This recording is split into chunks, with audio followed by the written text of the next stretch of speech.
जिले के सेवा सहकारी समिति के प्रबंधकों ने धान खरीदी में सुक्ति प्रसंगति व्यय के साथ कमीशन में बढ़ोतरी की मांग को लेकर मुख्यमंत्री के नाम जिला कलेक्टर को ज्ञापन दिए हैं। समिति प्रबंधकों का कहना है कि नवंबर से धान की खरीदी शुरू हो रही है। ऐसे में धान में सुक्ति आना स्वाभाविक है, साथ ही उठाव में भी देरी होती है। नियमानुसार 72 घंटे में धान का उठाव नहीं होता, जिससे धान में सुक्ति होती है। ऐसे में अगर खरीदी केंद्रों में सुक्ति नहीं दी जाती है तो समिति प्रबंधक कहां से उस धान की पूर्ति करेगा।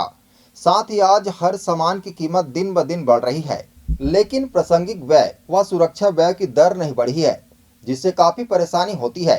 बस इसी बात को लेकर सारंगढ़ बेलायगढ़ जिले के सभी समिति प्रबंधकों ने मुख्यमंत्री के नाम कलेक्टर को ज्ञापन दिए हैं।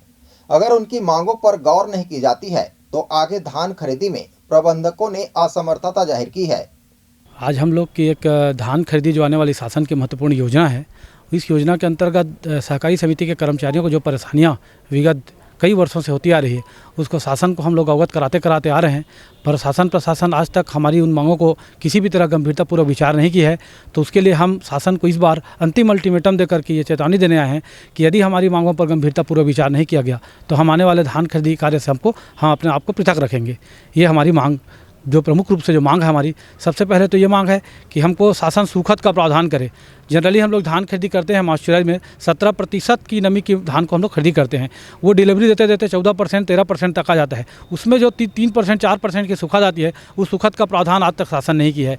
विगत 20 वर्षों से 15 वर्षों से शासन ने जो धान खरीदी कार्य के लिए हमालों, सिलाई, तौलाई, स्टेकिंग इत्यादि के लिए खर्च 12 रुपये प्रति कुंटल है, उसको हम लोग 30 रुपये बढ़ाने का मांग कर रहे हैं।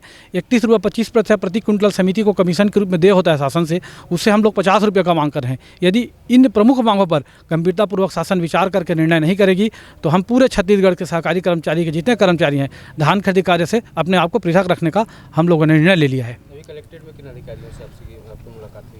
हमने अभी अपर कलेक्टर मैडम पांडे मैडम से हमारी चर्चा हुई। कलेक्टर बताया गया कि कलेक्टर साहब कहीं मीटिंग में व्यस्त हैं। हम लोग तो चाह रहे थे कलेक्टर साहब को ही हम लोग बताएं, पर पांडे मैडम ने हमारी बात बड़ी गंभीरता के साथ सुनी और उन्होंने आश्वासन दिया है कि हमारी सभी मांगों को, क्योंकि मांग राज्य शासन का मांग है, और तो लेटर को हम लोग को राज्य शासन को फॉरवर्ड करेंगे, ऐसा हम लोग को आश्वासन मिला है।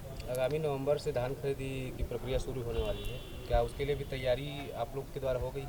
अब तक हमारे द्वारा तैयारी कर रहे थे हम लोग तैयारी को, लेकिन जैसे ही पूरे राज्य में ज्ञापन का दौर चालू है, हम लोगों ने तैयारी और अन्य काम को भी धीरे धीरे स्थगित करना का प्रारंभ कर दिए हैं।